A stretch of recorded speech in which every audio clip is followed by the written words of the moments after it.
time, baby. Oh, alrighty. You are looking live at Sold Out MetLife Stadium, where today the 16-0 and playoff bound New York Giants are taking on the 0-16 Dallas Cowboys. And why the Dallas Cowboys 0-16?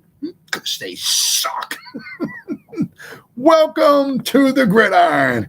Anybody out there at all that's going to spend a little bit of time with me here this evening, I greatly appreciate it. I got to move the chair for my dog so he can get under the table here so I can pet him. Or if anybody's going to spend any time at all watching a replay this one, thank you so much from the bottom of my heart. Greatly appreciate it. Thank you. I'm going to try to go about 30 minutes here tonight, shoot my mouth off for about 30 minutes. Anybody got anything to say, please feel free. Fire away, throw in the chat box. As you try to check on the chat box like every 5 or 10 minutes or so. So as soon as I see something in there, I just try to respond to it as fast as I can.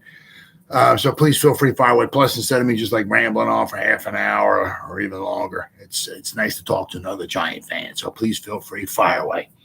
Before I get started, if anybody wants to help support my channel out, it would mean the absolute world to me. In the description box below is a top link. It takes you to my membership page. I got 3 different membership levels. First one's called the Saquon. The second one's called the Lawrence Taylor. And the third membership level is called the Gridiron. Each one's got their own little perks to them. So if you want to help support my channel out, it would mean so much, man. I thank you in advance. Thank you. If you are subscribed to my channel, once again, thank you. If not, please go down below, hit the subscribe button, and hit the bell icon. That way, next time I go live, put a video out, you'll be notified. And it's free of charge. What do you got to lose, right? But if you are subscribed to my channel, thank you. And then finally, in the description box below, there's 2 Facebook links. The top one takes you to my Facebook group. It's called the New York Giants, the Gridiron. It's a group. Basically, I say this in every video. My YouTube channel, my Facebook group, and Facebook page, it's all called like the same thing. That way, a moron like me, I can remember. I don't, what's the page called? Is the group called something different than my YouTube channel? It's all called like the same thing. That way, it dumbs it down for me. What do we have? We have 35. We'll have over 3,500 members in the group. As soon as I get done going live, I'll probably spend the next couple hours maybe putting stuff in the group and in the page, which I'll go over in a minute. So it's like 7 days a week I'm putting stuff in there. I try to get up to like 10 different things in here every day if I can, whether it's what the hell am I looking at here? There's a picture here, Maurice Carthon. Somebody posted it in another group, and it's like, Maurice is the man. One of the best freaking blocker backs, who's a fullback. Blockers of, man. Could that freaking guy block? Let me tell you freaking what. So I got a picture of him in there. I see all kinds of stuff. Stuff making fun of the Eagles or the Cowboys. Whether maybe it might be a video. Something, just some stats on somebody, all kinds of stuff. I try to get as much as I can in here every day. And not only do I post stuff in here, but the members post stuff in here as well too. So between me and the members, there's a ton of New York Giants stuff going in here every day. And then the second Facebook link takes you to my Facebook page. It's a page. I'm the administrator, so I'm the only one who posts anything in here. What are we up to? We have over 1,400 people who like the page, and we have over 5,200 people who are following the page. It's really, I tell you what, the page is really doing good. It is just taking off. It's the same thing as like the group. Every night I'm always posting stuff in here. I try to get as much stuff in here as I can. Whether it's as I said, whether it's a video, post a picture, something, anything. As I said, some of my favorites is making fun of the Eagles or the Cowboys. I don't commingle with stuff. So basically, whatever I put in the Facebook page, I don't put in a group for the most part. Whatever I put in a group, I don't put in a page. Unless it's something really like making just fun of the Eagles, I just got to share that with everybody, because that's what I'm put on this earth for. Some people are put on. Usually you'll find out what your purpose in life is, hopefully before you get too old, maybe by the time you're 20 or 30, you find out why do I exist? Why am I here? Mine is to make fun of the Philadelphia Eagles. So if I see something that just makes fun of them, that's just so fun, I just got to share it with everybody. Right. So if you go to the page and you like it and you follow it, and you go to the group and you become a member, there's a ton of New York Giants information every day. And like I say in all my videos, if you go to the page and you like it and you follow it and you go to the group and become a member, if you're not 100% satisfied, you get your money back guaranteed. All right, with all that stuff said and done, Jersey guys, what's up? All right. Oh, I just found the channel. Oh, cool. All right. And Mo was, oh, yeah, Maurice, man, that guy could block. I'll tell you what. Phew. It just shows you how everything's kind of evolved. You know what I mean? There's a lot of, it wasn't like he wasn't in there all the time, but he was in there a lot. You know, Joe Morris back there, you know, whether Joe would go this way or that way, whatever, Maurice would just take out the linebacker. Oh, man, was he good. We were freaking lucky to have that guy. You get a few carries a game, but man, he was, what a good blocker. Let me tell you what. I hate Washington. Well, I hate the Eagles. I despise the Eagles. I can't stand them. Vinny Papale was a better bartender than, yeah. I never saw that movie though. And I never saw that movie. I thought he would be a head coach in the league.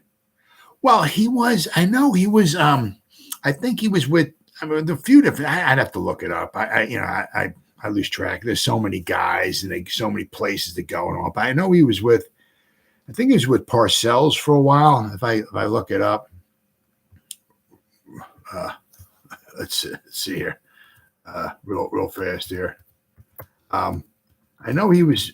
I think he was with Parcells, their head, the running back coach as a coach. Oh yeah, he's been all over the place. Okay, it looks like last coach in 2012 with the Chiefs, but he was with the Patriots. Okay, yep, he was with the Patriots 94 to 96. Who was their coach then? Bill Parcells. Oh man, this is funny. He was with the Jets from 97 to 2000. Who was their head coach then? Bill Parcells. Then he was with the Detroit Lions for 2 years. Then he was with the Dallas Cowboys from 2003, 2004. Who was their head coach then? Bill Parcells. He played with the New York Giants from 85 to 91. Well, Parcells left after the 90 season, but from 85 to 90, who was their head coach? Bill Parcells. So, if you were Bill, then he was with the Cleveland Browns, the Arizona Cardinals, and the Kansas City Chiefs. But the one thing is that, like with, Bill Parcells, he might have the Generals, where he was with the Generals before he came to the Giants. Yeah. Yep. But that's the thing. Bill Parcells liked you, this, that, he would just, if you were his guy, you were his guy. You know what I mean? He'll take you with you. Absolutely. Oh yeah. That's one thing I love about Parcells. Yeah, but Mo, he was a great guy. Absolutely great guy. What the heck we got here? I saw this, wow.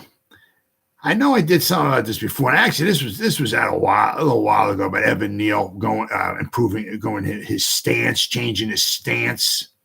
He explained why he changed his stance. Now he was with Willie Anderson. He said Willie Anderson came to him. I believe he said a lot of it. They were watching a lot of film. Now everybody's, I guess, a little bit different, but kind of Willie Anderson. He said a lot of it was also it was a lot of film work too. Studying opponents, studying your player, yours, or studying other offensive tackles. And it says here on this article, this is from Giants Wire. Giants right tackle Evan Neal struggled as a rookie, but he's not interested in making any excuses. They asked him here, said, despite hampered by a knee injury that undoubtedly impacted his number of areas, Neal insists his poor play wasn't a result of that. But he did say, man, in some sense, he said it wasn't a fact. He said it wasn't a factor. I'm sure. Well, I'm going over some stats here. It had to be a factor. But he also said a lot of guys were dinged up. So, after you play a couple series, the first game of the year, after you play you're dinged up the whole rest of the year. There's nobody plays any amount of snaps, especially if you're on on the interior of the lines. I mean, you know, you're battling something all year, whatever it is. So you're all kind of dinged up. But Neal was allowed to heal this offseason, which is huge. And that afforded him opportunity to train with Willie Anderson. The two initially linked up via Instagram and then got together to work on Neal's stance. He said working with Neal was working with Willie was cool. Neal said just gaining a lot of his knowledge and being a Pro Bowler. We were playing around with my stance, seeing what's comfortable, seeing what's not comfortable, the stance that I can be functional out of and explode out of and stuff like that. Whether I'm widening out my base or narrowing it just to see what's comfortable. Yeah, I mean, that's a nice thing. There's no, this is what you, this is how, this is how you have to stand. I remember like in high school, like, I mean, if the coaches told you, you have to put your hand down like this and you want to get your base down low and you got to, whatever, you want to be about shoulder width apart, and if you were like, whatever, a rookie or yeah, they just have fun. If your stance was a little too wide, it might be comfortable for you, or you might perform better out of it. But if you weren't shoulder width apart with your legs, you would just get yelled at, But I mean, here it's like, dude, whatever works best for you. If your best stance is laying on the ground, they snap the ball and somehow you can jump up like a freaking ninja and pass. But that's what you do, without, I guess, getting called offside or whatever. Whatever you got to do. Whatever your stance is, whether your feet are together, wide apart, whatever, do it. Right? Let's see. Neal said he's open to change in this league. You've got to be able to adapt. You got that freaking right. I mean, those edge rushers are just unbelievable athletes. Absolutely amazing. Now, like some of them, like, Ngakoue are not phenomenal against the run or whatever, but I mean, just their explosiveness, how quick they are, being able to bend, and it's just unbelievable. Some of those guys, just simply freaking amazing athletes, and that's the one thing is like when he got banged up. With Andrew Thomas, his first year, whether it was I think he had like ankle and foot problems. I mean, how are you supposed to perform anywhere near at your best when you got guys coming flying off the edge it's so difficult. And then with Neal with his knee. Where is this at? I got 3,000 tabs opened up here. Here we go. It's so difficult. Neal actually had a couple good games and then he got hurt. And then of course he missed some time. According to PFF, that's all I'm going by. I tell you, his first game against Tennessee, he graded out at a 40 overall. So he had some tough games. Against Carolina, it was a 54. Dallas, that was the 3-sack game. His pass blocking grade was a 27 against the Cowboys. Against Chicago, he was a 52. Against Green Bay the following week, he was a 56. Against Baltimore the following week, he was up to a 70. Then against Jacksonville, he graded out at a 62.6, but his pass blocking grade was a 67.8.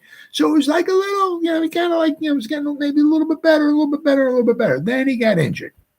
Then he missed from week 7 to 13. Of course, one of those weeks in there was the bye week.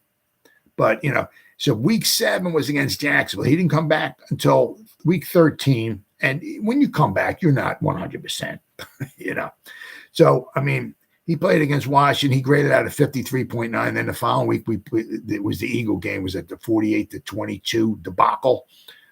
He graded at 35.7. He had his second lowest pass block grade. Against the Eagles in week 14, graded out a 20.2. Against Washington, let's not forget, the edge rushers, the defensive front the Eagles have. The defensive front that Washington has. Those guys are good. So we had some rough games there, but that's when he came back. Whichever knee it was, they got rolled up on. I'm sure, once again, he was not 100%. And the thing is that you're not 100%. And what was he doing? He came back. He played 66 snaps against Washington, 52 against the Eagles. The only reason why we only had 52 is because the Eagles had the ball 95% of the game. Then he had 63 snaps against Washington again. Then we got a little bit of a reprieve against Minnesota, but he was in there for 69 snaps. So you're going all these snaps, a lot of snaps. And, that's not giving you time, your body to much time to heal at all. So you can definitely tell he suffered a lot. He did bounce in the Indianapolis game. He graded out a 73.8. But then the final game of the season, against the Eagles, he graded out a 28.2 against the Eagles. Then in the Minnesota, the wild card game, graded out a 36.6. I tell you what, in the divisional playoff game, he didn't do too bad. He graded out a 54.8. What did he do? According to Pro Football Focus, in the divisional game against the Eagles, okay, he gave up 5 hurries. So we had 35 pass blocking snaps he was there for. We gave up 5. So basically 1 out of every snap he gave up a hurry. So he gave up 52 pressures all year. He had a couple good games in there. But, he had said that 3 sack performance against the Cowboys. So according to Pro Football Focus, he gave up 8 sacks. Might have been 1 or so more. Might have been 1 less, whatever. But that's what they have, 8. So he's got his work cut out for him. But I'm certain. I think he's one of those guys that's a pro's pro, and he's definitely going, without a doubt, he'll get better. I have no doubt. I'm not saying he's going to be a Hall of Famer or anything like that, but it just seems like his demeanor. He's going to get better. What we got?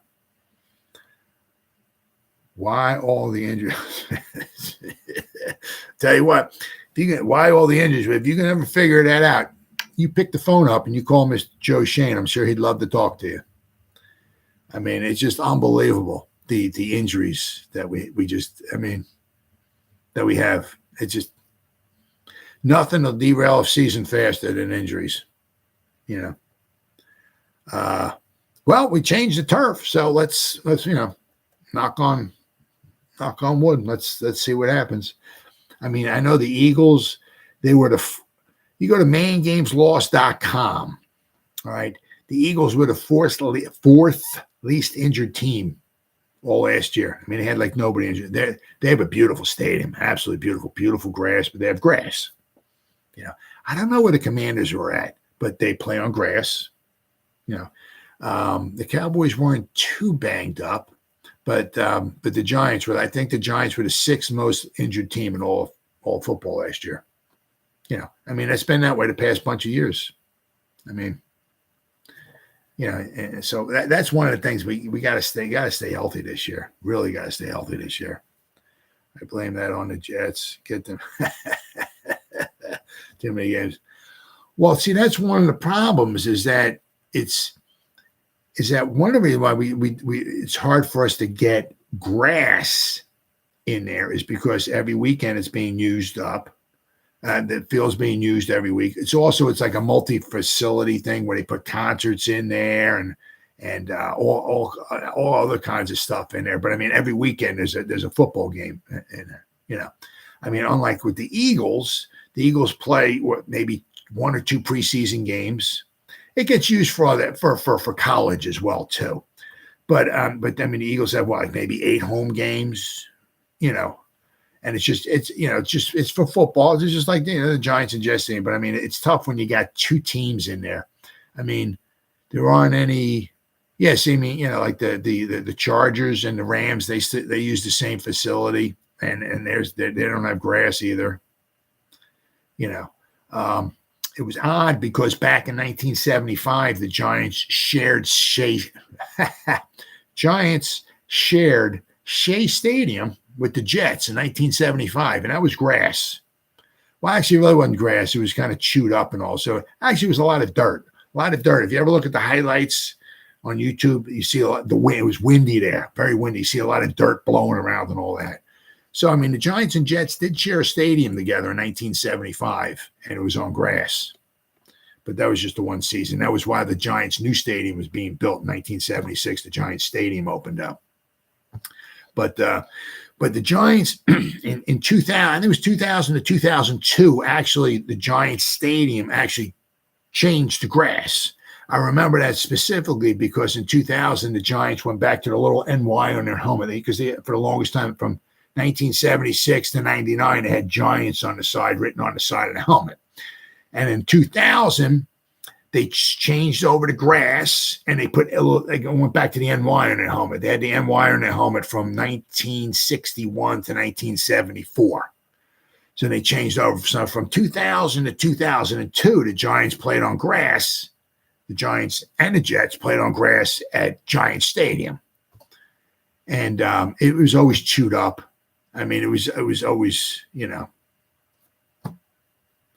I mean, a lot of times I remember like guys being tackled and stuff like that, just like big chunks of grass just being, guys would take a step or cut or whatever. Big chunks would just come flying up and then maybe have to replace it. But I mean, you take it and you put it back, pat it back down, but that doesn't mean a 300-pound guy runs back over again. It's not going to come flying up. I mean, so it was getting chewed up a lot. The one thing is that what I heard was Mr. Mara talking.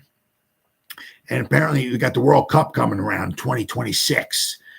MetLife Stadium's going to host some games. I don't know, when, if it's in the beginning or if it's going to be later on the later stages or whatever. I don't know. But it's got to go to grass. But that's in the summertime. So now it's going to be interesting to see what they wind up doing, with that. I mean, did they just have somehow, do they put grass on top of the turf for the soccer, and after soccer's over with, they get rid of everything? Do they just bring the grass in and let them play some soccer, and then they just try to keep the grass, and they just get down on their knees every day and pray to Jesus that the grass grows? I don't know. It's it's just, I know it is tough because there's every weekend there's a football game on there, and it's tough. So I mean, I think I don't know if it's as long as the Giants and the Jets are in there, it would be very, very difficult to have grass all the time. But we'll wait and see. I mean, that's 20. So we got 23, 24, 25. So we got at least three more seasons with this new turf. Let's hope it holds up. I mean, the guys hold up. They don't get injured. And then I think 2026, we'll wait and see what happens. I mean, I'm a grass guy. I'm all for grass. I can't stand turf. I'm an all for it. I like stuff outdoors. I like the snow. Give me mud, give me rain, give me sleet, give me blood, give me all kinds of stuff. I mean, give me that. That's what I'm. The indoor stadium with everything climate controlled, and I'm not much for that. So, that's this is just the way I grew up. I mean, I'm an old fart. But you have to realize that everything's going to evolve. The way it is nowadays, it ain't going to be like however it's going to be. It's going to be different in 20 or 30 years from now. And if you guys are like 20 years old or 30 years old when you get to be my age, you're going to look back, in 30 years from now, you're going to like comparing this football way it is now with the way it was when you were growing up, and you'd be like, man, it was so much better back then. This is a lot of things have changed, just a lot of. I mean, the same thing was like with my dad. My dad growing up in the 40s and the 50s, he's like, that's football. The way it is nowadays is not the way it is. That's the way it is. I grew up in the 70s. That was my era. That's what I liked. The one thing I do like is the guys are getting compensated a lot more for, now and all. I mean, they're looking for safety for the guys, and I'm all for that. No guy should be out there putting his life on the line or his livelihood on the line. So obviously there's a lot of changes for the good, but some of the stuff I'm just kind of old school with. I like the grass. I can't wait. They put the grass back there. I bet they want no spring to you. 78, 79. There you go. Well, they got Miracle at the Meadowlands. 78, right? That was McVay's last year. That was Andy Robustelli. He was the director of operations or something, kind of unofficial first GM of the Giants. I think he resigned in December of 78, and that's when George Young came in, hired Perkins, and then the first draft pick ever. He had Pete Rozelle walked up. New York Giants select quarterback Phil Simms, Morehead State. And you heard boo in the background. Joe Burrow said, yeah, you had the Fab Three there. You had Randy Dean, Jerry Goldstein, and Joe Pisarcik. Holy freaking mink, yeah. Oh, my God. Yeah, you're going to – Joe Pisarcik, I tell you, that dude had a cannon of an arm. Let me tell you what, that guy could throw the football. I mean, he had a, maybe didn't have the greatest touch and all, but he could fire a football. We just didn't have great talent back then. I mean, our wide receivers, Jimmy Robinson and Ray Rhodes, and I mean, just we had some decent backs who could run the ball, but we never had great offensive line play. I mean, the quarterbacks weren't, we had Craig Morton, who was a decent quarterback, but he was a statue. You put any pressure on him, he was going to get sacked. He couldn't move, No, we had 181. We traded for Rob Carpenter, and he turned. Yeah, I mean, well, obviously we got Lawrence Taylor, obviously in 81, but Rob Carpenter, yeah, he was. Yep, you just keep handing that freaking guy the ball. Just keep handing him the ball, handing him the ball, handing him the ball, and that's what he wanted because he was behind Earl Campbell, and he never got a fair share. Well, I mean, you got Earl Campbell, the ball's going to Earl Campbell. I mean, Rob got a few carries each game, but wasn't too many. They just keep handing the ball off to Earl Campbell. So the Giants made. I can't remember what they traded for him. It's like a 3rd round pick or can't remember. But when he came over, boy, he just I mean, he didn't average like 8 yards a carry or nothing, but I mean, he was the bell cow. We just kept handing him the ball. Then in the what then was it, the playoff game in 81 against the Eagles. He had like 33 carries or something like that. It just it was whew. He just can't hand him the ball. It was really, really good. I mean, we never had phenomenal athletes. I mean, you look at some of these other teams, it's like, how do they get all these Hall of Fame? How do the Cowboys always so good? And the Steelers are so, and the Raiders, how do they get all these good? And we suck every year. Well, what's going on there? What, Yep, Kelly, Van Pelt, yep, on the defense. Well, we had a good defense back then. We had, a lot of good guys. We had Mendenhall, we had Gregory, they came in 72. Then we had George Martin, he came in 75. I think we got Carson in 76. We got Troy Archer in 76. Unfortunately, Troy Archer died after the 78 season, I believe it was. He died in a truck accident. He drove his truck into a telephone pole. So we had that's that. But you had Kelly, you had Van Pelt. Then obviously Carson, 76. Then obviously we got some guy Lawrence Taylor. Then you start going into the 80s. Of course, then we got rid of Van Pelt after 83. Lawrence Taylor was not happy, and then they traded. Then of course they drafted Banks, right? And in 84. So then we got, I think we got Reasons and Banks in 84. And we had Carson was still there. Lawrence Taylor was still there. So Kelly was gone after 83. Van Pelt was gone after 83. And then we got Burt. I think we got Burt in 81. I think he was undrafted. So we had him. We had George Martin. We had Gary Jeter for a little while there. So we had a lot of good guys. We had Reasons. Yeah, Banks, Carl Banks. We got Pepper was drafted, I think, in 86, I think it was. Yeah. The funny thing about the 86 draft was 1985, we had 4 second-round picks. 4.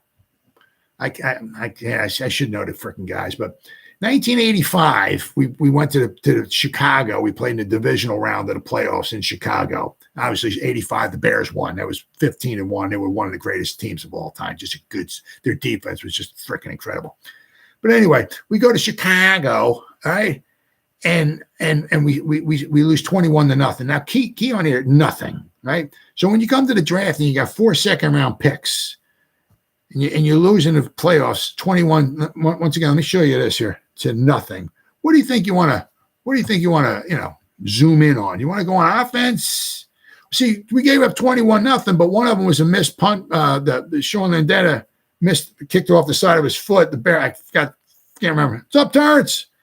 I can't remember the Bears guy who picked it up, ran in for a touchdown. Basically, the Giants defense gave up 2 touchdowns in that game. So the first 6 picks the Giants had in 1986 was all defense. We can't score any points on the road in Chicago, but that's all right. So we'll go all. So we got Mark Collins, I believe, that year. That was Pepper Johnson. I don't know if we got Eric Howard that year. There was another.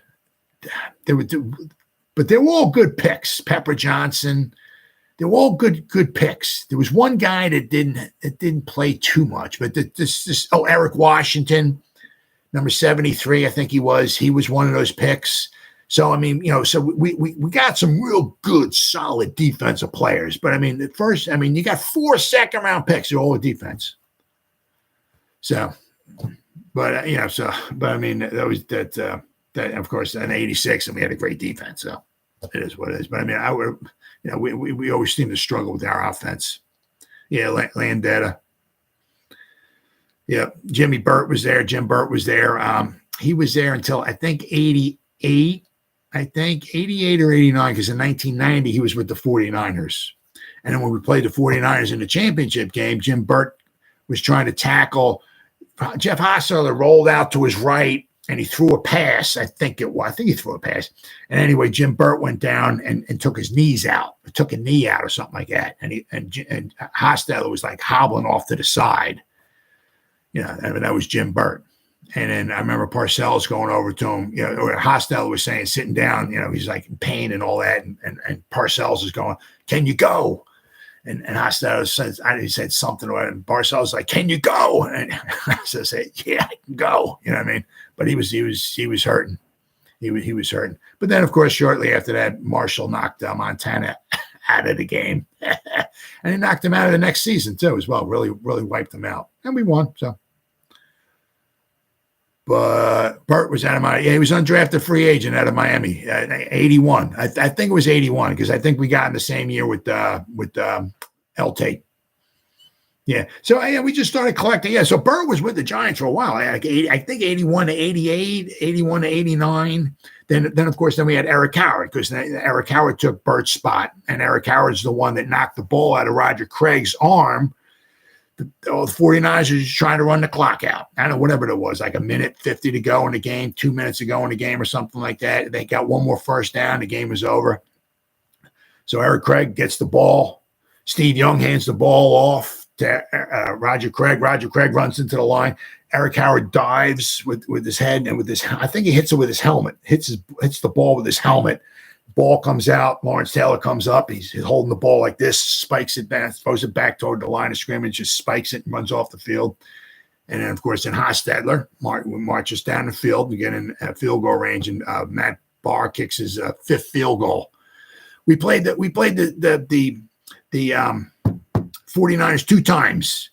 One of the really, really, really good. A lot of people nowadays would fall asleep by 15 minutes into the game, but it was a Monday night game. The Giants were both, the Giants and the 49ers were both 10-0 in 1990. And in the 12th week of the season, there was a bye week started then, I think it was. Was the bye week started then? I think it was. Anyway, the 12th game of the season, the 49ers and the Giants are both going to clash. And if they both were undefeated, that would have been the latest in the season 2 teams that are undefeated ever played one another. Well, the Giants were 10-0. Of course, they went to Philly at the vet, and they lost like 31-13 or something like that. So the Giants were 10-1. And I think the 49ers lost that week too. I think they lost to somebody. So anyway, in week 12 or game 12 or whatever, the Giants and the 49ers played one another. Out in, I guess it was Candlestick Park or whatever they were playing. And the Giants lost 7-3. One that was a real good, tough, all that kind of stuff game. By today's standards, it sucks because there's no offense.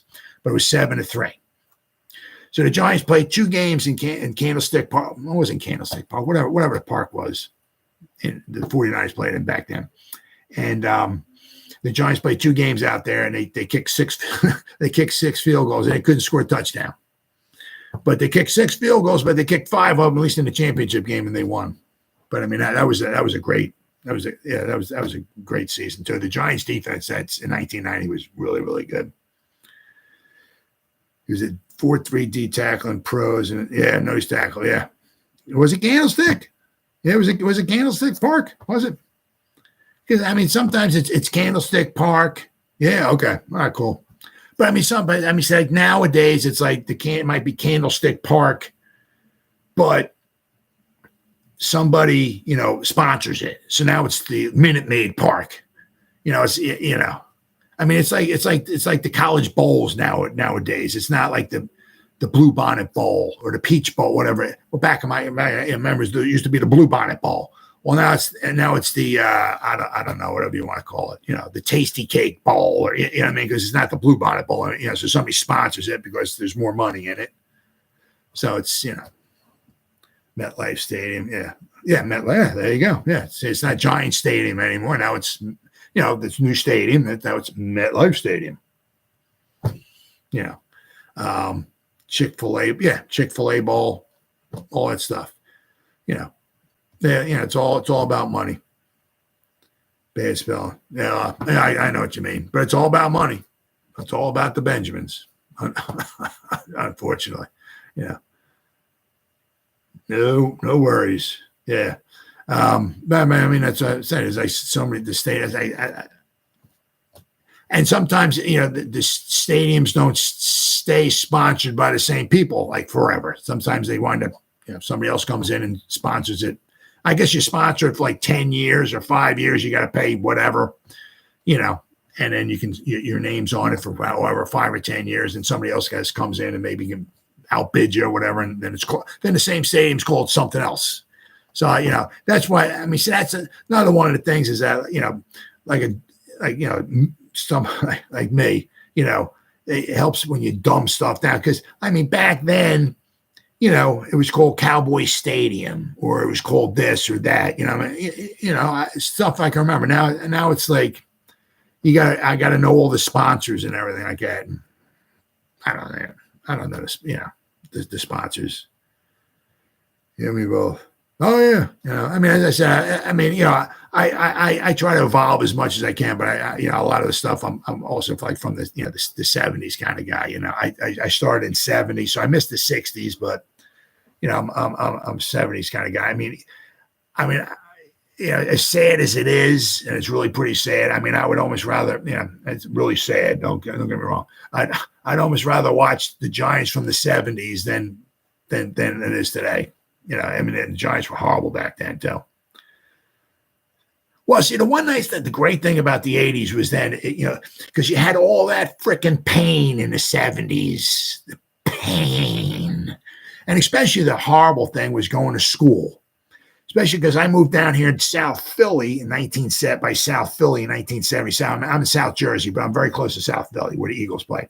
So I moved here in 77, and the Giants stunk then. And going to school in this area, everybody was a Philly fan for the most part, 90%. And going to school after the Giants would lose. The Eagles beat the Giants like 12 times in a row. The second game in 1975 until the first game in 1981, it's 12 games. The Eagles beat the Giants every time, 12 times. So basically, it was like my almost my entire high school career. Every time I go to school, after twice a year, everybody in the school, Giants stink, Giants stink. Everybody. The Cowboys beat the Giants a lot. Redskins beat the Giants a lot. It was really tough back then. Port Jarvis. Oh, okay. I was born in Queens. After I was born, we moved out to Long Island. I was in Bethpage, and then I moved out to Nesconset, which is in Smithtown. So it's a little far. We moved out about an hour into the island in Bethpage.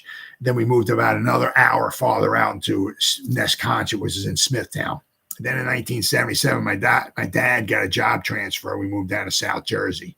So I've been here since 77. It's like 45, 46 years I've been here in Eagle country for 46 years. And I tell you what, these Eagles, the fans, they do a lot of talking. I was so happy when they lost that Super Bowl. Whew. So much talking. Born in Jersey City, grew up in Yonkers. Oh, okay. Yeah. Okay. Oh, good old Yonkers, yeah. Yeah, I was in Queens. I only lived there for I don't know. It was maybe a week or so. We was in a small apartment, I think it was. And it was me, my sister, my mom, and my dad. And we were too small for the apartment, so we wound up moving. What's up, Terrence? I lived in Philly. They hated me because yeah. Oh, yeah. Oh yeah, I mean, don't get me wrong. I mean, there's some very really, I mean, great people around here. Don't get me wrong.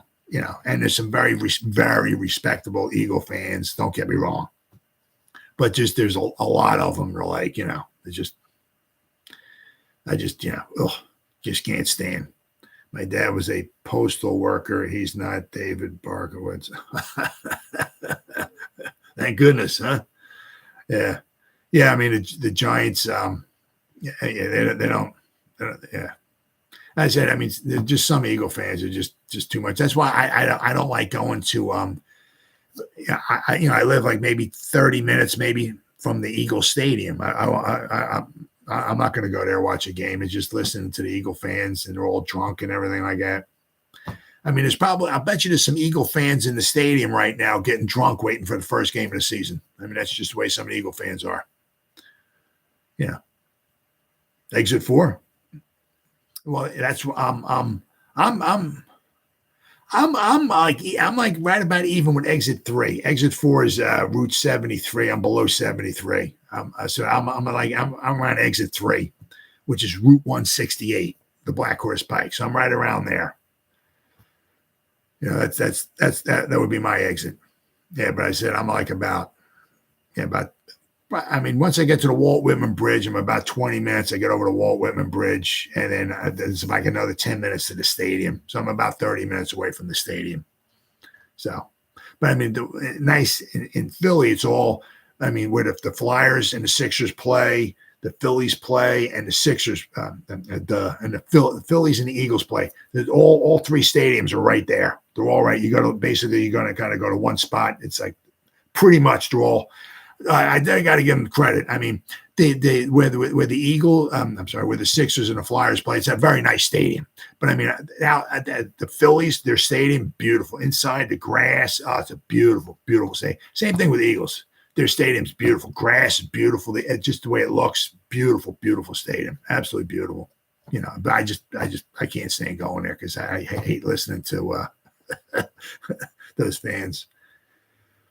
Oh yeah. The complex, really, really nice. Yeah. I mean, I love it. I mean, especially the Phillies, their stadium's absolutely beautiful inside. But once again, I can't stand going there. Because I would love to go there. And watch my Mets play. It's just I can't stand listening to the Eagle fans. Yeah. All right. Well, it's been 42 minutes. Well, Jersey guys, good talking to you, buddy. Terrence, good talking to you. Good talking to you guys. I'll be back again tomorrow night. You too, buddy. Good talking to you. I'll be back again tomorrow night. So whoever spent any time at all watching this, thank you. If anybody's going to spend any time at all watching the replay this, once again, thank you so much from the bottom of my heart. I greatly, greatly appreciate it. Thank you. And as always, you guys stay safe out there and go Giants. Woo! Oh, yeah.